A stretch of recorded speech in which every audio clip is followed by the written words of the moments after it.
All right. Hello and welcome to this episode today where we're going to start a new series on common OCD and anxiety mistakes and what to do about them. And specifically today, we're going to talk about not prioritizing recovery. So, for those of you who are new to the show, my name's Matt Cotty, and I'm a licensed clinical social worker and the founder of Restored Minds.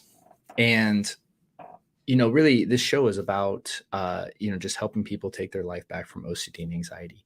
So when we do that through a variety of ways, through education, as well as, like in this series, talking about common mistakes and roadblocks and introducing skills that are actually going to help you break out of that wheel and really reclaim control of your life. So before we dive into the show, please help show your support by liking and subscribing. And if you're joining us on YouTube, please, hit the notification tab as well as leave a comment. And if you're joining us via podcast, please leave us a review if you would be kind enough to do so on either iTunes or Spotify or both, as all of that helps the algorithms of the show and helps us get this information to people that need it. So let's go ahead and talk about today, the mistake, I should say, in a common roadblock that I see people run into, where they don't prioritize their recovery. So one of the interesting things about fear is, fear is really a controlling force, right? And one of the things that inspired this this series is I'm just wrapping up a book by Napoleon Hill called Outwitting the Devil. It's a fascinating read. Little backstory on it, and it's not necessarily important, but Napoleon Hill wrote Think and Grow Rich, and that was probably one of his his most famous work. And then right after that, he wrote this book, and actually he believed it was going to be so controversial that he didn't want it published in his lifetime, and neither did his wife. So this manuscript kind of stayed just in their records until after he and his wife's death, in which the family released it. Long story short is the book is about him having this conversation with quote unquote the devil, and you can kind of interpret what that means, if you will, when you read the book. But at the end of the day, one of the big conversations is fear, and what the devil reveals in the and again, this could be more of like the dark part of your mind. It could be like the actual literal devil, right? I don't want you to get caught up on this particular concept. It's more just the power of fear is really what I wanted to talk about. And fear is a very powerful force. And we have kind of two choices in life, right? We can live by faith or live by fear. Now, and this isn't about necessarily a specific religious practice as much as it's about like having faith in something, right? Something beyond yourself, something beyond your mind. And some people call it the subconscious, some people call it infinite intelligence, some people call it God, some people call it source, some people call it the universe, whatever it is. When you are able to have faith in something beyond yourself, it enables you to tap into a power source that's very, very great. Whereas the mind, has its limitations. And if all you have is faith in your mind, then you're always going to look for the mind for the answer. And paradoxically, it's going to create a lot more problems, in my experience. And, that's just been what I've seen. So one of the things that fear does is it has a great way of always getting you to put off facing fear.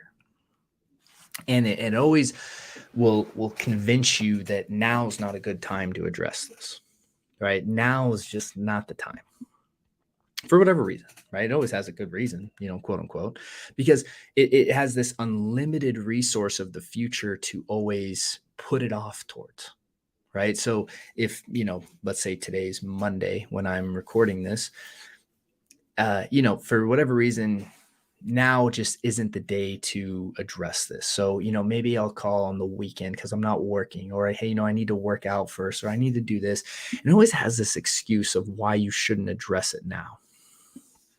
And I mean, if you're like me, I mean, I know that that's definitely been something that I've experienced. And most people will reports something to the similar, right? Is that one of the ways fear stays in control in your life is it deprioritizes addressing fear. It's brilliant, right? Because as long as you can tell yourself that you'll address it one day, then you'll put it off. And the interesting thing is, that old saying, tomorrow never comes, right? There's a famous, I read of a famous a sign that was in a bar one time that always said, hey, free beer tomorrow. And every time you came in, it was tomorrow, right? So it never happened. And that's the same kind of thing here. Like, as long as you're planning to face your fears tomorrow, there's overwhelming probability that tomorrow will never come. And for those of you that have been dealing with this for any length of time, you've probably told yourself that, I'll address it when, and then you have a certain thing. And then, it just kind of keeps getting pushed off, right, to the future. And we have this unlimited resource of time that we can bank in the future of when we'll do the things we want to do. The issue is we don't have unlimited time for our life, right? That has a very finite time, a beginning and end. And if we bank in the future, chances are we just might keep doing that until the very last day of our life, whenever that is. And this is why, not prioritizing recovery is such an issue, because it allows fear to stay in control. And one of the interesting things too about fear is that it will give you the illusion that you're in control when really fear is what's driving the situation. So, and this applies to any fear, right? So when we're talking about anxiety, phobias, right? I mean, it doesn't really matter what the diagnosis we try to throw on it. If fear, the energy of fear, right, is what's driving your decision, fear is in control, because fear causes you to operate in some of like your lowest respects, right, as a human. And that's why I talk about like that lens of fear. Like, when you're seeing through the world through fear, you're not really seeing the world how it is. You're seeing it as the way the fear distorts it for you, right? And the problem with OCD and anxiety is as long as we're in that lens of fear, oftentimes we're not even aware that we're living by fear. We're convinced we're thinking logically sometimes. And many of us can look back in our past and like, literally go ahead and like, just a thought experiment, look back in your past and kind of ask yourself like, hey, like when I was really afraid of that thing, whatever it was, when I was really in that state of fear and I was making those decisions based out of fear, did I actually make good decisions? Because in the past, we can see it really clearly. In the present, we can't see it clearly.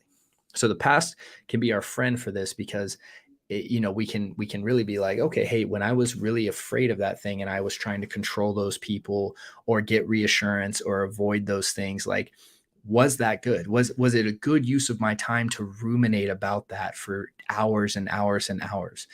And the answer is, if you always go back to that, you can always look at it and transparently look at it and say, no, it was generally never good, because no matter what, when you're operating out of fear, you're operating out of your lowest state. There's always a better way to operate out of some and to navigate a situation than using fear as the driving force.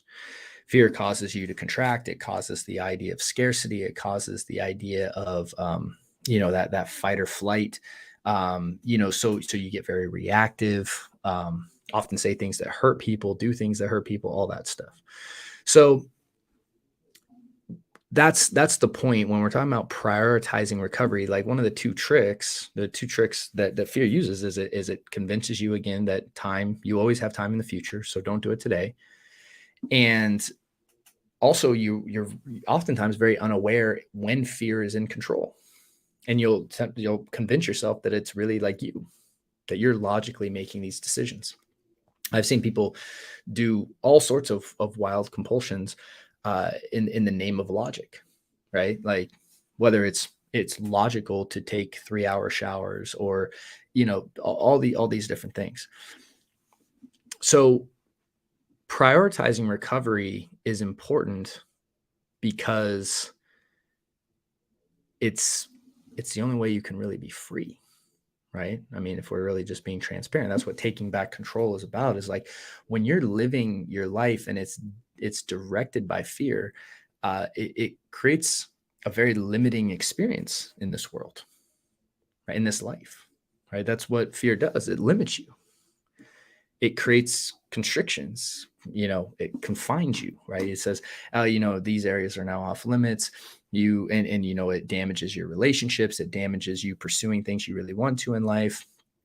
It, I mean, just to name a few, right? I mean, it's not really that hard to make an argument that fear restricts your life. And this is why when you don't prioritize it, you allow fear to stay in the driver's seat. And then like eventually, like I said, tomorrow never comes. And all of a sudden it's been a year, and it's been 3 years, and it's been a decade and 30 years. And fear's just kind of stayed in that driver's seat. So prioritizing recovery means it's like you understand this is an issue, and you really make that commitment that I need to address this.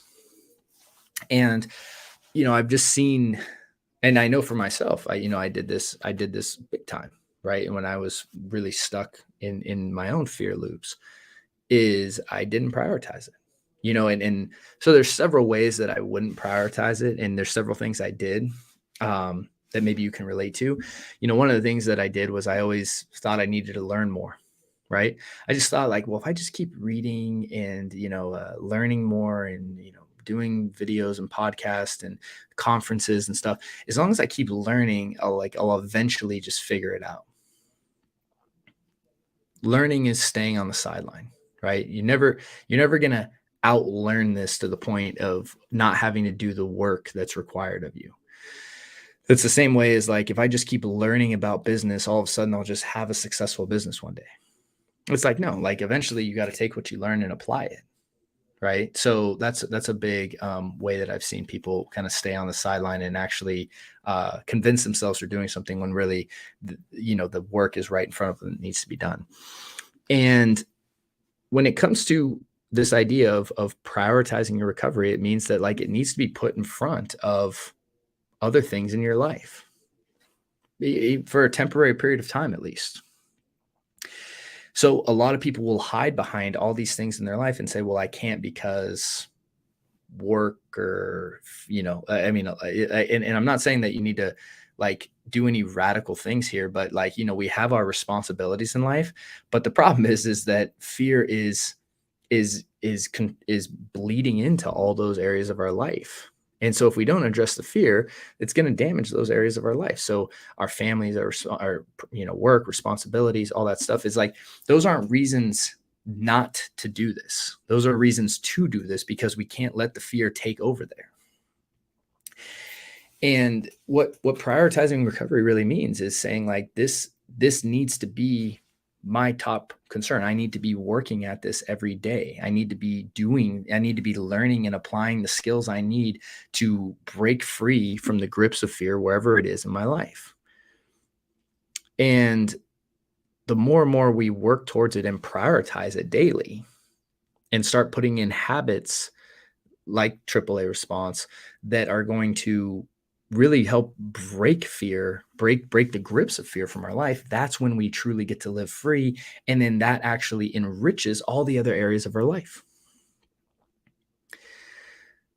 So one of the things that I know kept me stuck again for a long time, and the reason I'm making this series is just like kind of reflecting back on my own journey, as well as many things I discuss with my clients, people in the TBC program, and if you're interested in that, obviously we have some resources down in the notes. So we have, our book, our workshop, and you can apply, for our TBC program as well. I just can't stress like how different my life is when I was stuck in the loop of fear and when I'm not.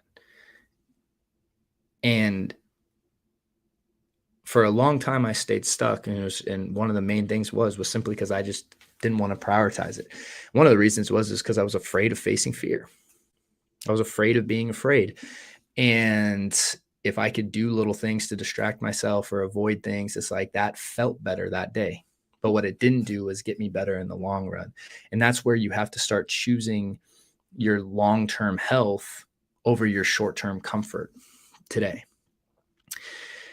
Those choices are everything on this journey. And that's why, making this commitment to prioritize whatever that means to you.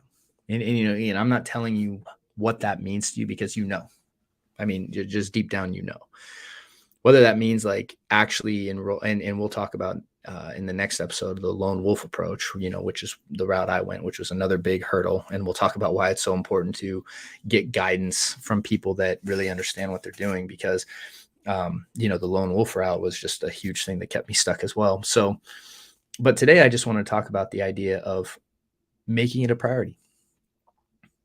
And when you think about when you make things priority in life, they happen. When you say like, whatever it is, like if work is your priority, like you show up, right? If your family is your priority, like you're there, you're doing what you need to do. Recovery needs to become a priority to you. It needs to say, this is a very important thing, and it needs to be part of your daily experience, because if it's not, fear is going to continue to run the show in the background, and you'll convince yourself that you'll do it one day, or you'll convince yourself that you're really just being logical, when really that fear's running the show. Breaking grips of that OCD and anxiety loop, or breaking the loop and breaking the grips that it has on your life, once it becomes a priority, is when you start making it happen. So that was a big, mistake that I made, a big common mistake that I see many people make. And so one of the things, the real message of this episode is just make this a priority. Like it has to become a priority in your life for it to happen. So hope this was helpful. And again, if you're looking for resources and help, we have some links down in the notes where you can get started. You can also head over to restoredminds.com. And then we have several ways to get started there as well. With all that said, we appreciate your support, and we thank you for hanging out with us as always today, because we know you have a lot of options. So we just thank you for giving us your time and energy today. And with that, I wish you guys a great week, and I look forward to seeing you on the next episode.